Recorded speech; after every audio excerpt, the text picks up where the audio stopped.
Doctor ने बोल दिया कि हमारे हाथ में कुछ नहीं है। इतना पेन अपने बच्चे को अब नहीं देखा जा रहा है, क्योंकि आपने सब कुछ कर लिया, आपके हाथ में जो था।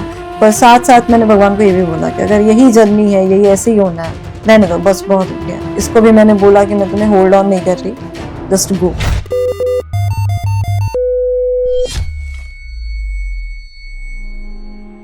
पहली प्रेगनेंसी में उन्होंने मेरे को बताया कि 3rd मंथ के अल्ट्रासाउंड पे कि नहीं, ये ठीक नहीं है। बेबी को अबॉर्ट नॉर्मली कराया गया, उसमें 12 घंटे का पेन लिया मैंने।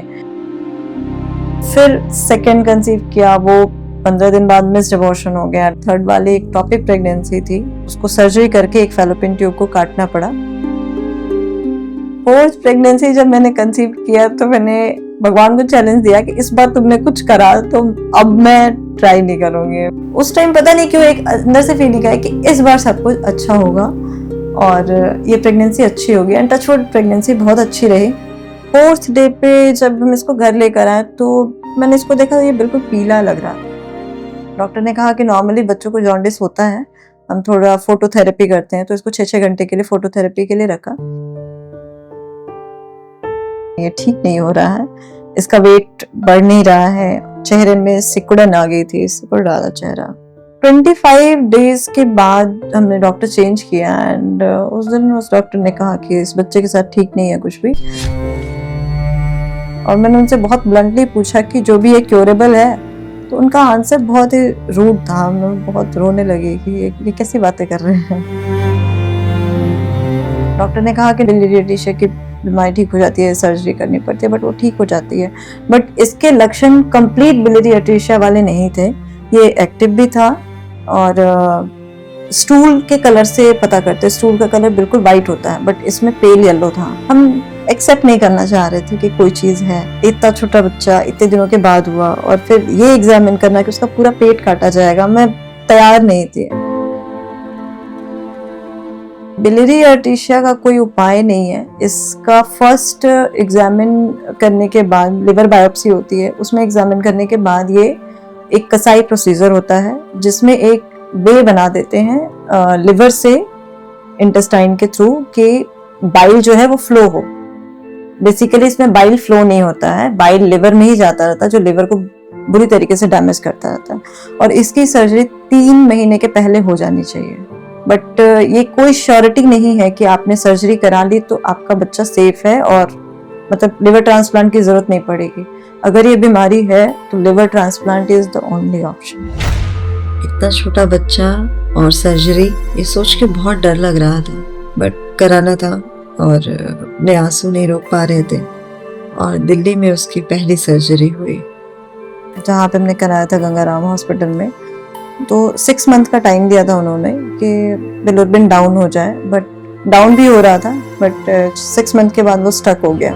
देखो इधर, गुट्टू गुट्टू। लिवर ट्रांसप्लांट ही ऑप्शन है, बच्चा ग्रो नहीं कर रहा है एंड लिवर बुरी तरीके से डैमेज है, तो ट्रांसप्लांट ही करना पड़ेगा।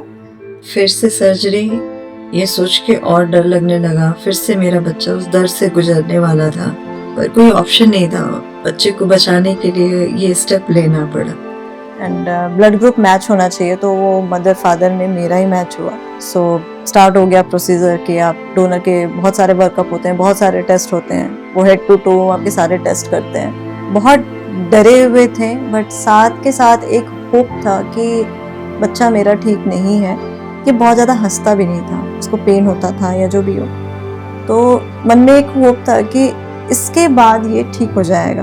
भगवान ने वो डे भी चुना था कृष्ण जन्माष्टमी का, जिस दिन लेने आए वो स्ट्रेचर लेके। उस टाइम तब तक मैं बहुत ठीक थी, बट जब स्ट्रेचर लेकर आए तो मैं बहुत रोने लगी कि यार ये क्या होने जा रहा है। मतलब आप होपफुल तो हो, बट साथ में डर भी है ना, उसके साथ कुछ भी हो सकता है ना। कब मैं इसको होल्ड कर पाऊंगी, कब मैं इसको टच कर पाऊंगी, ये कैसा होगा। एंड बहुत रो रही थी मैं। जाते टाइम इसको ले भी नहीं पाई क्योंकि ये सो रहा था, और सिर्फ टच करके फिर पहले मुझे अंदर ले लिया था। 1 घंटे बाद फिर इसको लिया था।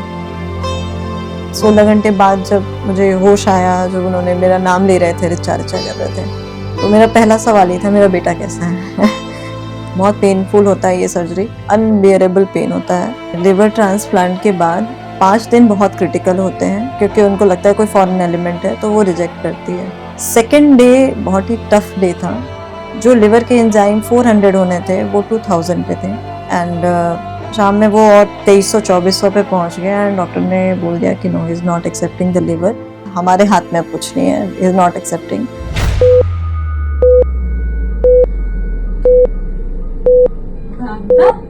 तो इसने एक्सेप्ट करने में थोड़ा टाइम तो लगाया। हमारी जर्नी 6 मंथ की रही।